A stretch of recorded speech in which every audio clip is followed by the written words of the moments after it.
Philip, thank you very much for being here. Before we start with the questions, can you introduce yourself and tell us a little bit more about your company? Pleasure. My role is Chief Development Officer at Bob W, which is a tech-enabled deliverer of service departments. I do have a fairly extensive real estate background, having spent many years in co-living, many years in co-working, and so I bring different asset classes as a skill set to Bob W. And my role is to run the real estate side of Bob W through finding the opportunities right through to opening the buildings in all of the European markets that we're focused on. Fantastic. And how do you incorporate technology and sustainability in hospitality? How do you see this challenge? Well, there's two questions there. I mean, first of all, sustainability. Let's get that out of the way. Bob W was the first international sustainable provider of hospitality. Every time somebody stays with us at Bob W, we measure how many kilograms of carbon people use. So it's around 29 kilograms. And we're great advocates of promoting that as a standard throughout the industry. So it shouldn't just be about the price you pay, how much carbon are you using? And that's something that we talk about quite a lot. Technology. Technology is a differentiator right now between customer service and bad customer service, between making a profit and not making a profit. It might seem a crazy thing to say, but when we developed the tech platform at Bob W, and we own all of our proprietary systems, I think that's the key. We spent time developing the journey that the guest has.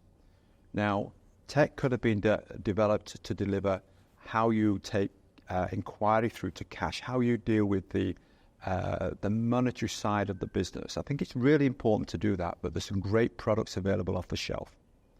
So what we decided to do at Bob W was focus on the guest journey. So through booking, all the way to the interaction that we have with our guests, working all the way through to the guest survey at the end of it, that's what we focused on. And that's why Bob W is able to deliver a 5-star service to people that stay with us. So TripAdvisor, all of the different mediums out there to measure, look at Bob W and you see we're getting good ratings. Very interesting. But the other interesting thing that we've been able to do with tech is minimize the number of people that we have looking after each of our buildings. Now, that might seem a crazy thing to say. How do you have fewer people yet still deliver a 5-star service? The reality is that people don't want to rock up at a reception these days. They don't want to turn up at a reception, as I did here today, 20 minutes to check in. That's crazy.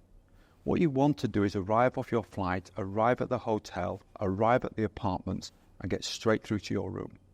So what our technology allows people to do is to check in, to book the room, to book in and check in at the time that they actually want to check in. So if you want to stay with Bob W and you want to stay in 3 months' time and you want to check in at 10 o'clock in the morning, we can do that and we can guarantee it. Hotels generally can't. What we then do is we take the customer with our technology through that check-in process, arriving at their apartment, and then we communicate with the customer when they've got into the apartment. We will check that everything is all right with them, but we don't use bots. I think AI has got a lot that we can do with it as we move forward. But what we do is we use our guest services, our guest support team, which are basically centrally based, but speak in multiple languages. So immediately there's a problem, and let's be honest, we're in hospitality. Not things go right all of the time. So sometimes things go wrong. It's then how you fix it. So what we can do is communicate with our guests immediately and hopefully resolve the problem.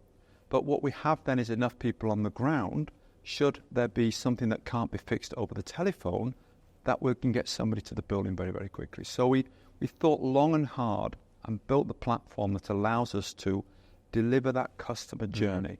So customers get guarantees of a first-class, 5-star service, yet the technology allows us to have fewer people on the ground, which translates into a lower cost for people to pay, and of course a higher GOP for us as an operator. Very interesting. And in terms of hospitality, Portugal is booming at the moment and has been booming for quite some time. Where do you see the best opportunities here in the country? Portugal is no different to any major European city.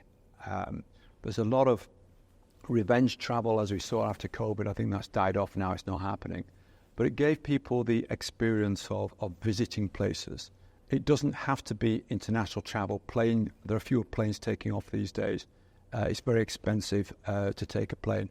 So people, particularly Germany actually, they're spending a lot of time within Germany and going to the different cities within Germany. Portugal has got phenomenal climate. And the two areas that I'm really interested in Portugal are, of course, Lisbon, where we are today, and also Porto. Tremendous cities. My preference is Porto. I just love the culture that is there, but don't get me wrong, this is a more expensive city at Lisbon, but there's great opportunity to do things here. And what's really interesting is that I've just been into a beds section, a beds presentation, and everybody's talking there about there aren't enough residential units for people to live in, and how the cost of money is very expensive and how difficult it is. My message to those people is, look, it's the same everywhere.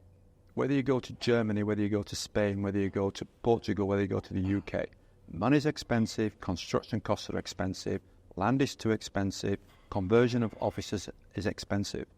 What we're succeeding in doing at Bob is working with developers to be able to convert those buildings and build those buildings and minimize the cost of that construction whilst optimizing the NOI that people receive, the rent that's paid. Perfect.